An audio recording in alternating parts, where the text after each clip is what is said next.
నమస్తే, welcome to our channel. నేను మీ పద్మావతి. ఈ రోజు మనతో పాటు ప్రముఖ ఆధ్యాత్మికవేత్త మరియు వాస్తు జ్యోతిష్య పండితులు శేషగిరిరావు గారు ఉన్నారు. మరి ఆయనతో మాట్లాడి ధనస్సు రాశి వారికి ఉగాది నుంచి ఉగాది వరకు ఎటువంటి ఫలితాలు ఉన్నాయని తెలుసుకునే ప్రయత్నం చేద్దాం. అయితే మీరు కూడా వీడియోని ఎక్కడ కూడా స్కిప్ చేయకుండా పూర్తిగా చూసేయండి. నమస్కారం గురుగారు. నమస్తే అమ్మ. గురుగారు, ధనస్సు రాశి వారికి ఉగాది నుంచి చూసుకుంటే కనుక మనకి నూతన సంవత్సరం మొదలవబోతుంది. అయితే శ్రీ విశ్వావసునామ సంవత్సరం సందర్భంగా ఈ ధనస్సు రాశి వారికి ఎటువంటి ఫలితాలను తెచ్చిపెట్టబోతుంది అంటారు? మరి ముఖ్యంగా ఈ వివాహ విషయాల్లోనూ కావచ్చు, లేకుంటే విద్యార్థులు కావచ్చు, ఉద్యోగాలు కావచ్చు, వ్యాపార రంగాల్లో కావచ్చు, వాణిజ్య రంగాల్లో కావచ్చు, ఎటువంటి వారికి ఎటువంటి ఫలితాలను ఇవ్వబోతుంది అంటారు? తప్పకుండా ఈ ఏదైతే ధనుర్రాశి ఉందో, ఇప్పుడు ధనుర్రాశి వాళ్ళు కూడా మనకి వృశ్చిక రాశికి వెళ్ళిపోయాక ఈ అర్ధాష్టమ శని అనేది ఇప్పుడు ప్రస్తుతం ధనుర్రాశి వాళ్ళకి ప్రారంభమైంది. కనుక ధనుర్రాశి వాళ్ళకి కొద్దిగా మిశ్రమ ఫలితాలు ఎక్కువగా కనిపిస్తున్నాయి. పూర్తిగా మంచి అని చెప్పలేం, పూర్తిగా చెడు అని చెప్పలేం. సో అలా మధ్యస్థంగానే వీరి జీవితం వెళ్ళటం అనేది కొద్దిగా ఈ ఏడాది ఎక్కువగా కనిపిస్తోంది. ముఖ్యంగా దానికి తగ్గట్టుగానే ఆదాయ వ్యయాలు కూడా రెండు సమానంగా ఉన్నాయి, 5-5. ఇంకా రాజ్యపూజ్య అవమానాల్లో కూడా ఒక్క అంతు అవమానం ఎక్కువ ఉంది. రాజ్యపూజ్యం 1 ఉంది, అవమానం 2 ఉంది. అయితే ఇక్కడ అవమానాలు ఎందుకు వస్తాయి, సరే ఈ ఆదాయ వ్యయాల పరిస్థితి ఏంటి అనేది మనం ఒకసారి మాట్లాడుకున్నప్పుడు, ఏదైతే మనం ఇందాక చెప్పుకున్నాం వీళ్ళకి అర్ధాష్టమ శని అనేది ఒకటి ప్రారంభమైంది అని. సో ఇప్పుడు మనము ఈ ఉగాది అని కాదు, గత కొద్ది నెలలుగా అంటే లాస్ట్ ఇయర్ ఇంచుమించు జూన్ నుంచి నేను ఎక్కడ ఏ రాశి ఫలాలు చెప్తున్నా కానీ ధనుర్రాశి వాళ్ళకి గత ఏడాది జూన్ నుంచి ఈ ఏడాది జూన్ దాకా కూడా కొద్దిగా మంచి టైం కాదు అని. ఏ రకంగా మంచి టైం కాదు అంటే కనుక ఆకస్మికంగా వచ్చే ప్రమాదభరితమైన రోగాలన్నీ కూడా ఇప్పుడు వీళ్ళకే రావడానికి ఉంది. అంటే కొంతమందికి బ్రెయిన్ స్ట్రోక్ అంటాం, కొంతమందికి హార్ట్ స్ట్రోక్ అంటాం. ఇవి చెప్పిరావు, ఉన్నట్టుండి వస్తాయి, ఉన్నట్టుండి ఒకసారి ప్రాణాలు కబలిస్తాయి. సో అలాంటి ఇబ్బందికరమైన పరిస్థితులు మనము కనుక అంటే మన దగ్గరికి కనుక ఏదైనా సరే ఈ జాతకాల బోగట్ట అంత ఒక డాటా అంటాం కదా, ఆ డాటా వచ్చినప్పుడు ఖచ్చితంగా ధనుర్రాశి వాళ్ళే ఎక్కువ నిష్పత్తిలో ఉండే అవకాశం ఉంది. ఎందుకంటే ఎప్పుడైతే ఈ కుజుడు సరైన ప్లేస్లో లేకపోవటం, గురుడు కూడా 6వ ఇంట్లో ఉండటం, ఇవన్నీ కూడా వీళ్ళ యొక్క ఆరోగ్యం మీద ప్రభావం చూపించడం అనేది ఎక్కువ జరిగింది. సో ఇప్పటికీ కూడా ఇంకా మనకి మే నుంచి ఎప్పుడైతే గురుడు మిథునానికి వస్తారో కొద్దిగా ఊరట, జూన్ నుంచి ఎప్పుడైతే మరి కుజుడు వెళ్తాడో అప్పుడు కొద్దిగా ఊరట. సో ఏదైనప్పటికీ కూడా ఇంకా ఈ ఏడాది అంతా కూడా వీళ్ళకి ఈ ఆరోగ్యాల రీత్యా కొద్దిగా ఖర్చు అయ్యే అవకాశాలు ఎక్కువ ఉన్నాయి. కనుక ఈ రోగ విషయాల్లో మాత్రం వీళ్ళకి అజాగ్రత్త కానీ నిర్లక్ష్యం కానీ పనికిరాదు. సో తలనొప్పే కదా, అది శారీడాన్ వేసుకుంటే తగ్గిపోతుందనో ఇంకోటి అనుకుంటే కాదు. అవకాశం అంటే చూపించుకుంటే కళ్ళజోడే పడుతుందో, ఇంకేదైనా ప్రాబ్లం ఉందో. సో అందుకే నేననేది ఏంటంటే చిన్న చిన్న అనుమానాలు కూడా పోతే ఒక 100 రూపాయలు ఎక్కువ, కానీ రిస్క్ ఉంది అంటున్నా నేను. సో రిస్క్ ఉంది కాబట్టి ఒకసారి తప్పదు మరి డబ్బు ఖర్చు పెట్టడం. అక్కడ నేనే మనకి ఏం లేదని వస్తే రిపోర్ట్ అన్నీ మంచిదే, హ్యాపీగా. కానీ ఛాన్సెస్ ఉన్నాయి వీళ్ళకి. అందుకని మనం ముందుగా హెచ్చరించడం అనేది అంతే తప్ప వాళ్ళు భయపెట్టాలని కాదు, ముందు జాగ్రత్త సూచిస్తున్నాం అంతవరకే. అంతేగాని పాపం వాళ్ళు ఇలా అని అలా అని కాదు నా ఉద్దేశం. తర్వాత రెండోది వచ్చేప్పటికి ఆదాయ వ్యయం అనేది. అందుకే ఆదాయ వ్యయంలో కూడా ఇక్కడ వీళ్ళకి ఇప్పుడని కాదు, ఎప్పుడు కూడా ఈ ధనుర్రాశి వాళ్ళ పరిస్థితి ఎలా ఉంటుందంటే ఎక్కువ శాతము సంపాదన ఎప్పుడు కూడా అలా హైలోకి వెళ్దాం అనుకుంటారు, కానీ ఏదో ఒక చోట బ్రేక్ పడుతూ ఉంటుంది. సో ఎప్పటికప్పుడు వాళ్ళకి కాంపన్సేట్ అయిపోతూ ఉంటుంది. సో మనం ఖచ్చితంగా 20 రూపాయలు రావాలి మనకి అనుకోండి.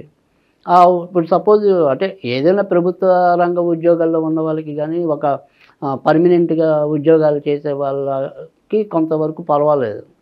కానీ ఏదైనా సరే ఇలా స్వతంత్ర వృత్తుల్లో ఉండే వాళ్ళు ఎక్కువ ఉంటారు వీళ్ళు ఈ ధనుర్రాశిలో. ఈ స్వతంత్ర వృత్తుల్లో ఉన్న వాళ్ళకి ఏంటంటే ఈ నెల నాకు ఇంకొక 100 రూపాయలు ఎక్కువ వస్తే బాగుంటుంది అనుకుంటాము. ఎప్పుడు ఆ 100కు 10 రూపాయల దగ్గర 20 రూపాయల దగ్గర అయిపోతుంటుంది వీళ్ళ జీవితం. అది వీళ్ళకి మొదటి నుంచి ఉండే సమస్య. అది ఈ ఏడాది కూడా అదే పరిస్థితి కొనసాగుతుంది. ముఖ్యంగా అర్ధాష్టమ శని రావటం వల్ల ఎక్కడికక్కడ మందకోడి. సో మనం ఖచ్చితంగా ఎట్టి పరిస్థితుల్లో కూడా మనం ఏప్రిల్లో ఇల్లు మారి వేరే చోటుకి వెళ్ళి మంచి పొందుదాం అనుకుంటే అక్కడ ఏదో చోట పెండింగ్ పడుతుంది, మళ్ళీ ఇంకో 2-3 నెలలు డ్యాగన్ అవుతుంది. సో అలా ప్రతి దాంట్లో కూడా ఒక ప్రతిబంధకాలు అనేవి ఈ ఏడాది ఎక్కువ ఉంటాయి. బట్ ఓవరాల్గా వాటి నుంచి మళ్ళీ ముందుకు వస్తారా అంటే ముందుకు వస్తారు. సో ఏదో విధంగా దైవ బలంతో మాత్రం నెట్టుకు రావటం అనేది అయితే బాగానే ఉంటుంది ఈ ఏడాది. అది మటుకు ధైర్యంగా చెప్పుకోవచ్చు. సో తెల్లారేపాటికి మనకి మెడ మీద కత్తున్నప్పటికీ కూడా చివరి నిమిషంలో సమస్య నుంచి బయటికి రావటం అనేది ఉంటుంది. కనుక ఆ రకమైన ఊరట అయితే కనుక తప్పకుండా ధనురాశి వాళ్ళకైతే కనుక ఉంటుంది. ఇంకా కొత్తగా పెళ్లి కావాల్సిన వాళ్ళు ఎవరైనా ఉంటే కనుక మే నుంచి మంచి రోజులు వస్తాయి. సో ఎప్పుడైతే గురుడు వివాహ స్థానంలోకి వస్తాడో అక్కడి నుంచి ఖచ్చితంగా వీళ్ళకి ఇంచుమించుగా మే మధ్య నుంచి పెళ్ళిళ్ళు అవి అవ్వాలన్నా కూడా చాలా ఎక్కువ అవకాశం ఉంటుంది. ముఖ్యంగా పూర్వాషాఢ ఉత్తరాషాఢ నక్షత్రం వాళ్ళకి మరింత మంచి జరగడానికి కూడా అవకాశం ఎక్కువగా కనిపిస్తుంది. సో మూల నక్షత్రం వాళ్ళే ఆకస్మికంగా ఏమైనా నష్టపోవడానికి కానీ, పెళ్ళిళ్ళు కూడా దగ్గర వచ్చి కుదరకపోవడానికి కానీ, లేదా వాళ్ళకి ప్రేమ వ్యవహారం అంటే తల్లిదండ్రుల దగ్గర తేల్చకుండా చివరిలో ఇబ్బంది పెట్టడం కానీ, ఇలాంటివన్నీ కూడా ఎక్కువ ఉండే అవకాశాలు ఉన్నాయి. అయితే ఏదైనప్పటికీ కూడా అది ఎలాంటి ఏదన్నా కానీ దాని నుంచి మొదట్లో మనం చెప్పుకున్నట్టు చివరి నిమిషంలో అయితే అన్నీ ఏమంటాం రెక్టిఫై చేసుకోగలుగుతారు. సో అది కొంతవరకు వీళ్ళకి ఊరటగా చెప్పాల్సి ఉంటుంది.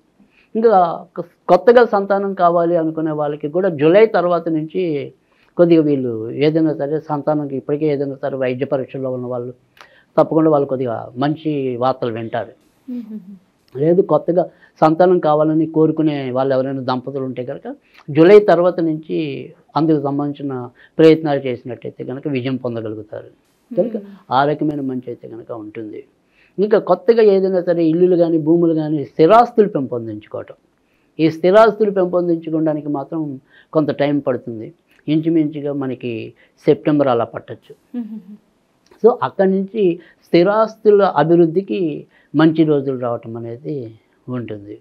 ఇక ఎవరైనా సరే కవులు కళాకారులు అంటే సాంకేతిక నిపుణులు ఏ రంగంలో అయినా సరే అంటే వెనక నుంచి పనిచేస్తారే టెక్నీషియన్స్ అంటాం. సో అలాంటి వాళ్ళకి కూడా మంచి అవకాశాలు లభించటం అనేది ఉంటుంది. సో అది ఇంచుమించుగా మే మధ్య నుంచి ఉండటం అనేది ఉంటుంది. తర్వాత ఎప్పుడైతే తృతీయంలోకి రాహు కూడా మేలోనే వస్తాడు. సో అక్కడి నుంచి అనుకోని మంచి అవకాశాలు లభించటం, వీళ్ళు నిరూపించుకోగలగటం అనేది కూడా ఉంటుంది. కనుక కొంత మంచి ఉంది, కొంత చెడు ఉంది. సో చెడు అనేది ముఖ్యంగా ఆకస్మిక అనారోగ్యాలు, చెప్పపెట్టకుండా వచ్చే రోగాలు ఇలాంటివి ఒకటి. సో వాటి విషయంలో కొంత జాగ్రత్త అనేది ఉంటే ఈ ఏడాది వీళ్ళకి పర్వాలేదు, మరీ భయపడక్కల్లా. అయితే గురువు గారు ఏదైతే ఈ అనారోగ్య సమస్యలు ఉన్నాయో దాంతోపాటుగా కొద్దిగా ఆర్థిక సమస్యలు కూడా ఉన్నాయని చెప్తున్నారు. మరి ఈ సమస్యలన్నిటి నుంచి కొంచెం ఉపశమనం పొంది మంచి ఫలితాలను జరగాలి అంటే కనుక ఎటువంటి పరిహారాలు చేసుకోవాలంటారు? తప్పకుండా ఈ ఏడాది అంతా కూడా వీళ్ళు ఎక్కువగా వెంకటేశ్వర స్వామికి సంబంధించిన పూజలు చేసుకుంటూ ఉంటే కనుక మరిన్ని ఉత్తమ ఫలితాలు పొందటం అనేది ఉంటుంది. తర్వాత రెండోది వాళ్ళకి చదువుకోగలగటం అనేది కనుక ఇంట్రెస్ట్ అయితే కనుక వెంకటేశ్వరం వజ్రకవచం అని ఉంటుంది, 5 శ్లోకాలు. అది కనుక నిత్యం చదువుకున్నట్టయితే కనుక ఇటు భార్యాభర్తల మధ్య కూడా అనురాగం బాగుంటుంది. తర్వాత రెండోది వచ్చేప్పటికి ఏంటంటే వీళ్ళు చేసే వృత్తి ఉద్యోగాల్లో కూడా మంచి మార్పులు ఉంటాయి. సాధారణంగా ఈ ధనుర్రాశి భార్యాభర్తల్లో వచ్చే చికాకులంతా కూడా కొద్దిగా ఆర్థికపరమైనవే ఉంటాయి. అంటే ఎప్పుడు కూడా వీళ్ళకి రకరకాల కోరికలు ఉన్నా కూడా ఏదో రకంగా ఆ కోరికలు ఆగుతూ ఉంటాయి. డబ్బు ఆ నిమిషానికే సరిపడుతూ ఉంటుంది. కొంత దాచి మనం అది సంపాదిద్దాం ఇది సంపాదిద్దాం అంటే ఎక్కడొక్కడ ఏదో ఒక ఇబ్బంది వస్తూ ఉంటుంది. సో దానివల్ల వాళ్ళిద్దరి మధ్య కానీ జనరల్గా బాగా ఉంటారు భార్యాభర్తలు. సో అక్కడ ఈ ఆర్థిక అంశాలే వీళ్ళ మీద కొద్దిగా ఎక్కువ ప్రభావం చూపే పరిస్థితి ఉంటుంది. కనుక ఆ రకంగా కూడా మనకి ఈ వెంకటేశ్వర వజ్రకవచం చదువుకున్నట్టయితే చాలా అన్యోన్యత పెరగటం, వాళ్ళ యొక్క వృత్తి ఉద్యోగాల్లో వాళ్ళు ఆశించిన ప్రగతి రావటం అనేది ఉంటుంది. ఇక మరి వృత్తి అంటే మనం దేవుడికి సంబంధించకుండా ఏదైనా సరే చేసుకోవాలి అనుకుంటే కనుక శనివారం అవకాశం ఉంటే కనుక పక్షులు వచ్చే వాళ్ళు అయితే కనుక పక్షులకి ఏదైనా మేత వేయటం, ఒకవేళ పక్షులు ఏవి రావు అనుకుంటే కనుక కుక్కలకి బిస్కెట్లు వేయటం, ఆ రకంగా చేసినట్టయితే తప్పకుండా వీళ్ళకి ఉపశమనం లభిస్తుంది. చాలా చక్కగా వివరించారు గురుగారు. అయితే ధనుస్సు రాశి వారికి ఏ విధంగా ఉండబోతుందో దాంతో పాటుగా చక్కటి పరిహారాన్ని అయితే ఇచ్చారు. చాలా చిన్నగా ప్రతి ఒక్కరూ చేసుకునే విధంగా అయితే. ధన్యవాదాలు గురువుగారు.